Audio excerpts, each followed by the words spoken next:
Welcome to Sib Spot. Today's Reddit stories are from Am I the A-Hole? Story 1 is by Profile Imaginary 7706. Am I the a-hole for refusing to ask my parents to take down a memorial to my late daughter? I'm 28 female and I gave birth to twins 2 years ago. My babies were seemingly born healthy, but before we could be discharged, my daughter, Indy, suffered a seizure and never got to come home. For 8 months, she'd go from getting better to worse again. Until the day came where she would never get better again. She slipped away peacefully in my arms, and it's something I will never forget. Our whole family were devastated by the loss of Indy. My in-laws are crafty people and made a beautiful memorial frame for Indy. They kept one themselves and gave them to my husband and I and my parents. My parents display theirs in their living room so everyone can see when they visit them. They also have candles directly under it. They light candles for the twins' birthday and Indy's anniversary. My sister gave birth to her first child back in May and she named her daughter Indy. I'll confess that I have been unable to look at it as some beautiful tribute because it's difficult to hear the name used for another little girl in the family other than my Indy. But I have kept that to myself. Now, a few months on, my sister is bothered by the fact that our parents kept Indy's memorial up when her Indy will see it whenever she's there. She said it's very morbid and seems gross to do to her daughter, who will grow up feeling very weird with her name on a memorial at her grandparents like that. My parents told her that she should have thought about that before she named her daughter Indy. My sister was like, OP doesn't own that name and I should be allowed to use a name I love. Good Lord, what kind of crazy woman is this? When our parents didn't give in to her demands, she came to me. She told me it bothers her and she knows it will bother her daughter in years to come. She wanted me to tell our parents to take down the memorial. I refused to entertain her idea. She pushed, and I told her I did not want my daughter's memory tucked away forever. My sister yelled and told me that my Indy is gone and that there's a living, breathing Indy who deserves to feel comfortable at her grandparents' house. I told my sister to get the F out of my face. My sister said that I was a total a-hole for putting the memory of Indy before her Indy. She also said it will only confuse my son in the future when his twin's tribute becomes messed up in his only maternal cousin. She said I may not like that she uses the name Indy, but she's not changing her daughter's name for me, and I should have the decency to care about her child. Am I the a-hole? No, and your sister's insane. Good Lord.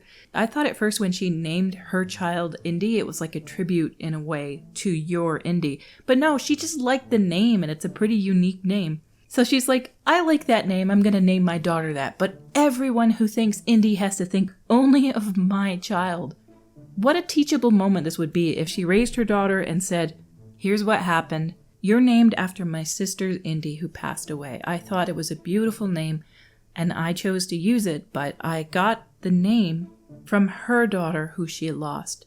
Go see these beautiful tributes. You'll probably see some baby pictures. It'll be a really nice event. Instead, she's like, I like the name Indy. It's pretty unique. I'm just going to use it and then tell everybody else that they have to change to my ways.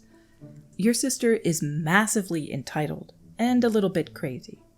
Yes, the tribute is morbid, but it's beautiful and her daughter could learn something from this instead of, that name is only my daughter's and nobody else can use it, and oh my goodness. This right here is just evidence that adults can be spoiled brats too. Underneath that in the comments by A Beer and a Book. Quoting OP, my parents told her she should have thought about that before she named her daughter Indy. This right here. Not the a-hole. Good on the parents for shutting down her BS. Sister sounds pretty awful. I can only imagine what other sort of drama she surrounds herself with. I'm having a little trouble with this next person's username. If there's a word in there that I'm not seeing, then I'm sorry, but this comment is by Lorelei Gilmore-Danes. I'm so happy to see parents like these. The sister sounds jealous of OP for the attention that Indy was and still is getting. I might be reaching, but I feel like that was the reason she chose the name. Our next story is by Steppenwolf 0007. Am I the a-hole for expecting my daughters to share their grandma's inheritance 50-50 regardless of the will? I have 2 daughters that were basically my late mother-in-law's only grandchildren. Elise, 22 female, and Ray, 21 female. She always favored Elise because Elise wanted to follow in her footsteps and be just like her. She spent so much more time with Elise, teaching her her profession and using her connections to get her set up in her field. When she went into care, she had to disperse her assets to pay for it. She took another opportunity to favor Elise by making sure she alone got her tools and a small amount of land that she used to set up greenhouses. She passed a little over a year ago, and we got a letter in the mail about a trust that she'd set up about a decade ago. There isn't much, about $30,000.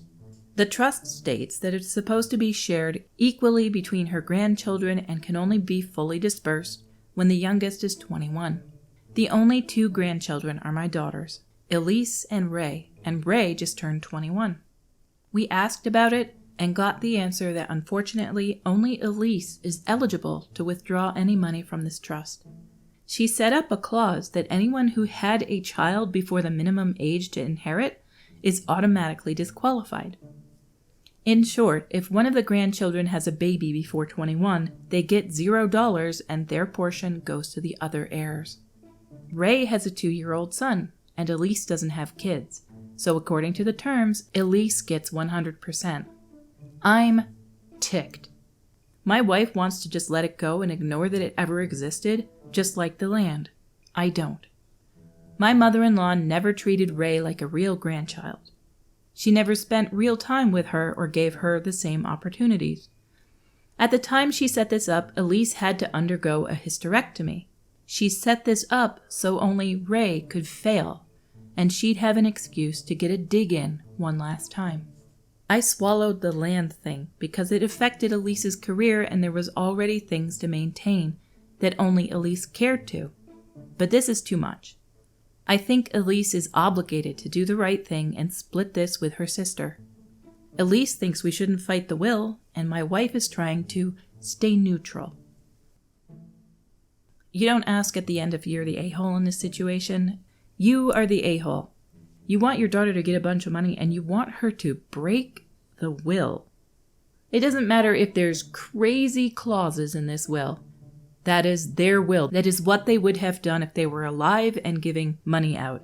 They get to choose, and it does not matter if you don't like it. Doesn't matter if it seems unfair. They get to choose. It's their money. They choose where it goes. Down in the comments by Antihero123. You're the a-hole for leaving out that Ray is your mother-in-law's step-grandchild, and Elise is mother-in-law's biological grandchild. That's a pretty critical part of the story.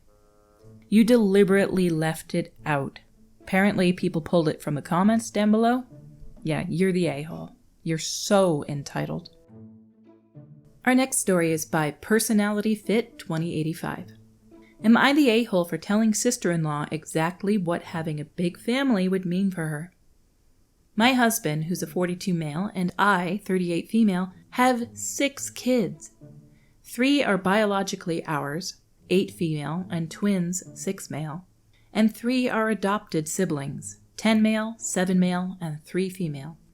We make a high 6-figure income combined, and are debt-free as well as owning our own house outright. This is relevant. My husband and his brother were raised by very neglectful parents and used to talk all the time about having a big family when they grow up. They were upfront with me and sister-in-law about wanting a lot of kids from our early days of dating.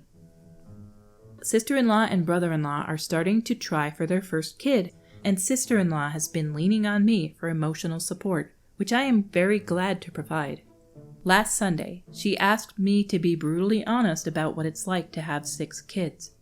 I told her that my experience will not be very helpful to her, seeing as how our situations are very different, and she asked me to explain. So I told her that I'm a stay-at-home mother wife with a passive income in the high 6 figures. My husband makes over $300,000 a year, so we are lucky enough not to have to think about the financials when it comes to a large family. Same goes with childcare. I have 2 nannies. That is the only way I've found to be able to give all my kids the attention they need, seeing as my youngest has health issues.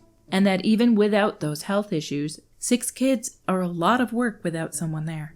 And finally, my husband and I were looking into adoption and surrogacy because pregnancy is hard on the body. So 3 was my limit of pregnancies, and that we were lucky enough that we were able to foster to adopt our 3 adoptive kids. But if we didn't, adopting 3 extra kids or hiring surrogates was going to be very expensive. Well, apparently she talked with brother-in-law and told him what I said, as well as how they should maybe space having kids out more so they could give them higher living standards. And now he's accusing me of manipulating her and being a jealous B-word who wants to be the only one with a big family. Was I the a-hole by telling her everything I did? Were you the a-hole for being straightforward and honest with her? Obviously not. There's some people out there who just want to have a massive family, and I'm going to have this giant family. I'm going to have so many children, but they don't even consider how they're going to pay for it. And I can't count the number of stories that I've read where people didn't want to have kids and they were doing fine not having kids. Then they changed their minds and they wanted to have kids, and these people split up because the financial responsibility is massive. And who's going to take care of the kids? And who's going to chaperone? And who's going to be staying at home? And who's going to be doing XYZ? Can we hire a nanny? No, we can't. So somebody has to stay home and take care of the child. Somebody has to pick them up from school and drop them off in the morning, or make sure they get on the bus, or make sure they're fed. Birthdays, holidays, they are a massive amount of work. Underneath in the comments by Amar Akbar Anthony 20. Not the a-hole. You told her the truth instead of the rose-tinted version brother-in-law would have preferred you told her. Quoting the LP. Now he's accusing me of manipulating her and being a jealous B-word who wants to be the only one with a big family. Why doesn't he want high living standards for his kids? Underneath that by the OP, he does. He worked extremely hard and he makes around $120,000, I think. But with how everything is currently and them still having student loans and her planning to quit her job, that $120,000 will not be enough to support the number of kids they want, not while maintaining the same standard of living they are used to right now. Our stories for today have come to a close. Until we meet again, have a stunning day.